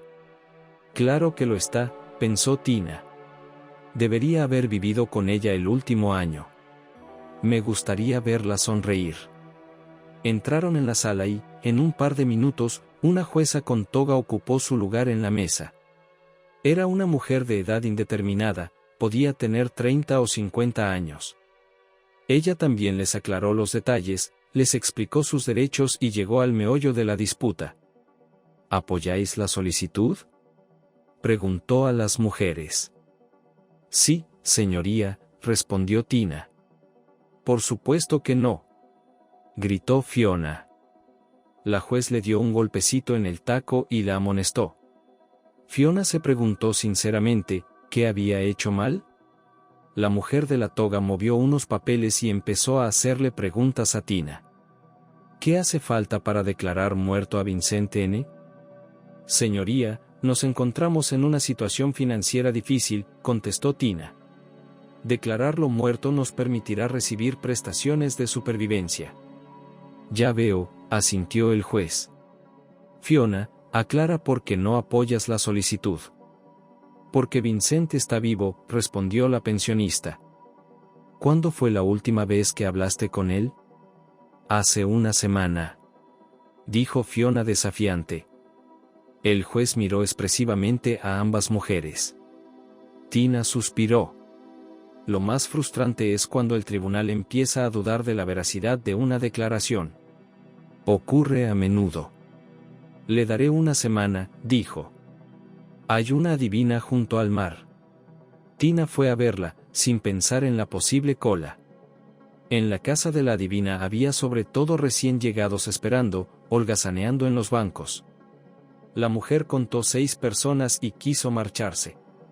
Pero, de repente, la puerta de la casa se abrió y la adivina apareció en el umbral. Miró a su clientela durante un par de segundos y señaló a Tina con el dedo. Yo, dijo. La adivina asintió. Tina entró. Nadie le gritó que se había colado en la cola. Al parecer, las leyes de la vida social ordinaria no se aplicaban aquí. Aunque fuera así a sol y calor, dentro, en la morada del herbolario, estaba oscuro y fresco. Había iconos en las paredes, que a Tina le parecieron muy extraños. En la habitación donde la misteriosa adivina recibía a sus clientes ardían velas. Todas las ventanas estaban cubiertas con gruesas telas. ¿Qué puedo decirte, querida?, preguntó la adivina, jugando a las cartas. Tras estas palabras, Tina se echó a llorar de repente. Sentía pena por sí misma, por Maike y por su suegra, que estaba completamente agotada por la desaparición de su querido hijo. La adivina suspiró, pero esperó pacientemente a que su invitada se recompusiera. ¿Qué ha pasado, cariño?, repitió. Mi marido, empezó Tina. Me robaron a mi marido. Son cosas que pasan, se encogió de hombros la adivina. ¿Quieres que haga la inversión? No, lo robaron unos hombres, dijo Tina. Se lo robaron, ¿sabe? Lo entiendo todo, dijo la mujer. Llevo años mirando a gente como tú. He estado mirando y mirando y mirando, dándome cuenta de todo. ¿Qué quieres, mi alma? Tina dudó. Si la necesidad la traía aquí, a la casa de la adivina más solicitada del mar, debía pedir algo comprensible. Algo que pudiera comprobarse más tarde. Después de las lágrimas que había derramado, de repente se sintió divertida. Tal vez la adivina podría darle el número de un billete de lotería afortunado. Dime, dijo Tina tras una pausa. Dígame, ¿está vivo? La curandera suspiró y empezó a barajar las cartas. Puso las cartas sobre la mesa y la visitante miró las imágenes. Vio a un hombre, con cuchillos y todo. Se preguntó cómo ella, una mujer con estudios universitarios, había decidido pedir ayuda a unas cartas. Está vivo, respondió la adivina. Languidece en una jaula, o prisión o cautiverio. O una elección o un reparto. ¿Se encuentra bien?, preguntó Tina. De pronto se dio cuenta de lo que más le interesaba, el futuro. Si Vincent volvería a ella, y entonces ella podría ser paciente. O se perdería en un país extranjero, y entonces cualquier acción que ella emprendiera estaría justificada. Oh, suspiró la adivina. Tu marido está sano, pero no del todo. Vivirá, pero no como la gente. Estuvo enfermo, pero sobrevivió. ¿Volverá conmigo? Tina pudo por fin hacer la pregunta que más le preocupaba. Sí, Vince es fuerte, eso seguro. Aunque estuviera en apuros, débil y sin fuerzas, no se rendiría. Se quedaría con ella, la animaría y se reiría de sus propios problemas. Pero, si hubiera estado cerca de ella. Y así, en tierra extranjera, no se sabía si volvería por principio. La pitonisa guardó de pronto las cartas y encendió la luz. Tina vio su despacho, no muy presentable. Había basura en los rincones, paquetes de chocolatinas y patatas fritas, botellas vacías. ¿Qué te dice tu corazón?, preguntó la adivina. Tina volvió a pensar. Su corazón parecía estar en silencio. Hacía tiempo que no le preguntaba nada que mereciera la pena. Solo vivía su vida como si fuera sobre raíles. El hijo, la suegra, la hipoteca y el banco, todos están ahí, pero pasan por encima de la superficie. ¿Volverá Vince o no? Fue entonces cuando Tina se dio cuenta de que lo estaba esperando. Esperándolo y aún amándolo. Está ahí mismo, respondió. Entonces vete, dijo la adivina. Vete, y no espantes a mi clientela. Veo que tienes problemas, verdaderos problemas. ¿Cómo puedo ayudarte? Hice lo que pude, lo hice todo, y lo que no hice, no pude. Ve, hermosa, y espéralo, y no hagas preguntas a las cartas. ¿Me entiendes? Aquella mañana, por alguna razón, el maestro y los dos trabajadores sin palabras fueron expulsados de los muelles. Vince se quedó solo, salvo el espía de la pistola, pero no entró en el muelle. Una hora más tarde entró el gran jefe. Hoy parecía más amable que de costumbre. Ni siquiera le gritó a su esclavo ni trató de acelerarlo. Mira, mi belleza, dijo el pirata. Las puertas se abrieron. El yate de Big Boss entró en el muelle de reparaciones con cuidado, muy despacio. El hombre de piel negra puso la embarcación sobre su quilla y se quitó el sudor de la frente. Se inclinó ante el pirata jefe y saltó al puente. El jefe palmeó el hombro de su compinche con aprobación. Sigue así. Tenemos que comprobar la parte técnica. Ten tanto cuidado como con una mujer, le dijo el gran jefe. No confiaré mi barco a nadie más que a ti. Nadie te molestará, Albert te vigilará y te ayudará. ¿Un contrato? Dame el teléfono, pidió el marinero. Necesito llamar a mi mujer.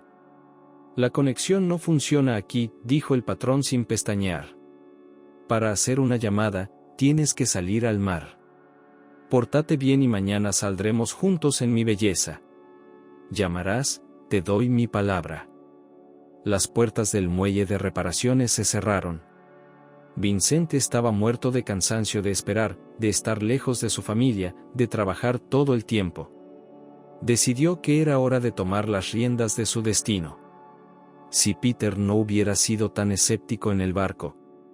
Podrían haber luchado contra los piratas y haberlos arrojado al mar. Vincent estaba decidido a poder con un corsario. «Estoy en ello», respondió el mecánico y sonrió. Big Boss se lo tomó como una señal de favor y le dio una palmada en el hombro como había hecho con Albert. «Soy Zoro», dijo el pirata. «Echad un buen vistazo al barco y decime personalmente qué hay que reparar y qué hay que sustituir. Y no habléis de lo que veis con el capitán. No me fío de él». Junto con Albert, Vincent entró en el yate y bajó a la sala de máquinas. El barco estaba en excelentes condiciones. Era evidente que la maquinaria había sido revisada por especialistas. Solo hacía falta un trabajo mínimo para mantener el yate en el mismo excelente estado. Pero Vincent, casi por primera vez en su vida, decidió hacer trampas. «¡Qué pesadilla!», le dijo a Albert en inglés. Él lo entendió, pero no muy bien. «¿Qué ha pasado?», preguntó. El rostro del cándido pirata se contorsionó inmediatamente de miedo. Estaba más preocupado por el estado del barco que por su propia vida. «Mira», dijo Vince, hurgando en la caja de interruptores. «Esto puede incendiarse en cualquier momento. Mira qué calor hace. Tenemos que cambiar algo ahora mismo. Vámonos». «¿A dónde vamos?», Albert se sorprendió. Su mano se dirigió involuntariamente a la funda de su cinturón. El gran jefe no dijo que tocara nada. Solo que viera. «Tranquilo», se apresuró a tranquilizarlo el marinero. «Hay muchas piezas. Escogeremos la adecuada y la moveremos. Y si esto se incendia, ¿sabes lo que te hará tu jefe?». A Albert el argumento le pareció convincente. Subió con el esclavo ruso y estuvo a punto de saltar al puente, pero se detuvo. El pirata miró a Vincent, le hizo un gesto de complicidad y sonrió. «Después de ti», dijo. El marinero dio un amplio paso por encima del obstáculo y se dirigió hacia el almacén. Mientras caminaba, pensó qué hacer con Albert. No podía levantarle la mano. Mucho menos hacerle daño. La naturaleza le había dotado de un carácter amable y perfectamente pacífico. Pero su vida dependía de ello. «Ayuda», le pidió a Albert, señalando el estante superior. Cuando el pirata negro miró en esa dirección, Vincent le dio una fuerte bofetada en la frente, y se sorprendió de su propia rapidez. Era un movimiento que les habían enseñado en la academia, pero nunca lo habían practicado. Era de manual. Albert se tambaleó. Vince lo levantó para que no cayera al suelo y lo bajó. Le quitó la funda de la pistola y la vaina del cuchillo. Luego se lo pensó mejor y le ató las manos y los pies con su característico nudo náutico. Luego se ató también la boca. Sobreponiéndose al miedo y anulando su propia conciencia, Vince palpó los bolsillos de su prisionero. Su teléfono móvil. Lo desbloqueó. Según el smartphone, la conexión era excelente. Al principio quiso mirar la hora, pero luego se dio cuenta de que le interesaba la fecha. 11 de diciembre. Había pasado 6 meses en cautiverio, una época terrible. Entonces el mecánico activó la geolocalización para ver dónde estaba. Silbó. Estaba a 200 nudos náuticos de un lugar relativamente seguro. Pero si salía con cuidado al agua, apagaba el transpándide y se movía despacio, podría escapar. Era su única oportunidad. Cuando oscureció, Vince abrió la compuerta del muelle de reparaciones y encendió el motor del barco. Big Boss aún no había aparecido. Quizá estaba esperando una llamada de Albert, o quizá había salido. Él era el verdadero rey aquí, así que podía tener todas las ventajas que quisiera. Vince retrocedió. Lentamente, con cuidado, empezó a salir del muelle. Puso la pequeña marcha adelante, eligió una dirección y se puso a velocidad mínima. La orilla brillaba con luces y parecía una ciudad portuaria desde la distancia. Vince se alejaba cada vez más, satisfecho de su suerte, añadiendo velocidad. ¿Por qué no se había dado cuenta antes? Sabía conducir un barco así, no le resultaba más difícil que conducir un coche. Cuando el yate ya había abandonado el muelle a una distancia decente, el marinero oyó disparos y ruido. Las voces se dirigían claramente hacia él. Vincent puso el motor al máximo y empezó a rezar. Su apartamento estaba inusualmente tranquilo aquella noche. No había gritos ni insultos. Tina se acercó a su suegra y le puso la mano en el hombro. Fiona, dijo. Soy tan culpable, no tienes ni idea. ¿Qué ha pasado?, preguntó su suegra. Ella misma sintió un ardiente sentimiento de vergüenza. Qué rápido había desaparecido su familia perfecta. También siento que está vivo. Y que volverá pronto. Fiona se animó. Se había equivocado al dudar de la madre de su nieto. Una buena chica, solo con un reclamo. Fiel. Oh, Tina, contestó la abuela. Hemos causado muchos problemas. Tanto hemos hecho que no podremos aclararlo ni en un año. Volverá, dijo Tina con convicción. Lo sé. Puedo sentirlo. Había tantas otras cosas que quería decir. Que reuniría el dinero para pagar su deuda bancaria. Que nunca abandonaría esta ciudad donde había conocido la alegría de ser madre. Y que su familia se conservaría y se convertiría en una familia modelo. Pero una llamada la sacó de sus pensamientos. Miró el teléfono, un número muy largo, obviamente extranjero. ¿Podría ser que Peter hubiera cobrado el dinero y estuviera llamando? ¿Cómo iba a hablar con él? Sea como fuere. Tina cogió el teléfono. Hola, dijo. Tina. Oyó una voz familiar.